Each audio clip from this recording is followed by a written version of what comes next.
Selama ini, pembangunan kawasan industri digadang-gadang akan memberikan kesejahteraan bagi masyarakat sekitar.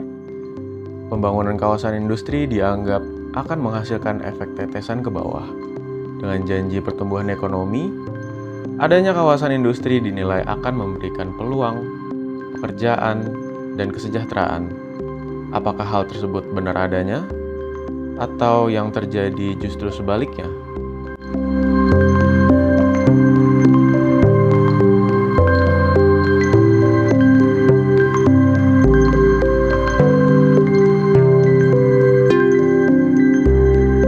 Pada bulan Agustus tahun 2025, Transparansi Internasional Indonesia menerbitkan satu laporan riset penting bersama dengan Himpunan Pelajar dan Mahasiswa Takalar atau yang biasa disebut dengan Hipermata, berjudul Suara Warga Atas Pembangunan Kawasan Industri Takalar. Sebuah studi yang menggambarkan suara masyarakat pesisir Desa Laikang yang terdampak langsung oleh pembangunan kawasan industri Takalar atau KITA. Namun, apakah pembangunan ini benar-benar membawa kesejahteraan atau justru menimbulkan ketimpangan? Saya Raden Alvino Radiatama dalam Insight Transparansi Internasional Indonesia.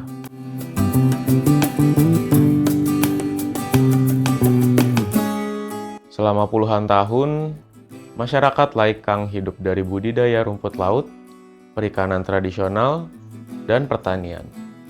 Namun, rencana pembangunan kawasan industri yang akan memiliki luas 3.500 hektar tersebut mengubah segalanya.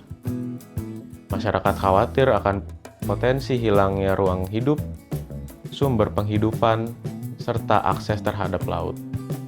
Kekhawatiran ini bukan tanpa alasan, tetapi warga belajar dari pengalaman daerah tetangga seperti Jeneponto dan Bantaeng, di mana industrialisasi pesisir menyebabkan menurunnya kualitas air, turunnya harga rumput laut, hingga rusaknya ekosistem.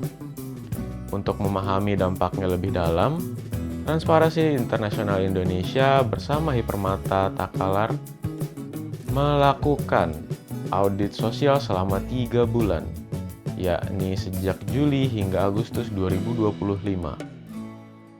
Metodenya mencakup beberapa hal, yakni Citizen Scorecard, guna menilai transparansi serta partisipasi, Focus Group Discussion, serta wawancara, guna menggali informasi dari para warga, Survei Beneficial Ownership, guna menelusuri struktur kepemilikan proyek, hingga melakukan observasi lapangan secara langsung. Audit sosial ini dilaksanakan dengan prinsip Free, Prior, and Informed Consent atau FPIC, yang berarti masyarakat berhak tahu serta menyetujui terlebih dahulu sebelum audit ini dilaksanakan. Dari hasil audit sosial ini, pada akhirnya ditemukan sejumlah masalah besar. Di antaranya yang pertama ialah transparansi minim. Warga tidak memiliki akses terhadap dokumen penting seperti AMDAL dan juga rencana tata ruang. Yang kedua ada partisipasi publik rendah, yakni banyak kegiatan yang dilakukan hanya sebagai simbolik. Di antaranya ialah musyawarah. Musyawarah tersebut juga tidak melibatkan kelompok rentan, terutama wanita.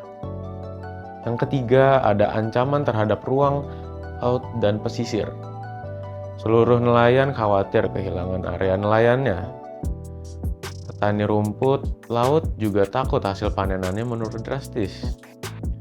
Yang keempat, ada kompensasi yang tidak adil. Dari hasil Citizen Scorecard, rata-rata skor untuk kompensasi hanya sekitar 1,0 hingga 1,4 dari skala 5. Skor tersebut termasuk dalam kategori buruk. Dengan kata lain, hampir tidak ada jaminan ekonomi bagi warga yang kehilangan lahan ataupun pekerjaan. Yang kelima, ada dampak sosial. Perempuan menjadi kelompok paling terdampak karena kehilangan ruang hidup, ruang ekonomi, serta pengolahan hasil rumput laut dan juga pertanian. Bahkan sebagian yang tidak memiliki sertifikat tanah tidak mendapatkan kompensasi yang layak. Selain itu, laporan ini juga menyoroti ketimpangan relasi kuasa antara pemerintah, investor, dan juga masyarakat. Struktur dari kepemilikan proyek yang terkonsentrasi di lingkaran elit menimbulkan potensi konflik kepentingan. Jika terus-menerus dibiarkan, hal ini dapat berujung pada ketegangan sosial serta hilangnya kepercayaan publik. Sebaliknya, jika ruang partisipasi dibuka, warga justru bisa menjadi mitra penting dalam menjaga tata kelola pembangunan yang bersifat adil dan berkelanjutan. Laporan ini juga menghasilkan beberapa rekomendasi strategis. Di antaranya, pemerintah pusat dapat meninjau kebijakan kawasan industri Takalar dengan memastikan prinsip FDIC dan keterbukaan informasi. Untuk DPR dan DPRD dapat mengawasi proses perencanaan dan juga pembebasan lahan serta dapat memfasilitasi forum guna mendengar pendapat publik. Untuk pemerintah daerah dapat membuka kanal komunikasi yang transparan dan harus memastikan bahwa seluruh kelompok masyarakat terlibat dalam perencanaannya. Untuk perusahaan, dalam hal ini PT Tiran dan PT Kita, dapat membangun dialog partisipatif. Perusahaan juga harus menyusun ulang mitigasi dalam sosial dan lingkungan, serta memberikan kompensasi berbasis penghidupan yang bukan sekedar ganti rugi lahan. Terakhir, untuk masyarakat dapat memperkuat jejaring advokasi, dokumentasi, hingga pemantauan dampak sosial secara mandiri maupun bersama-sama.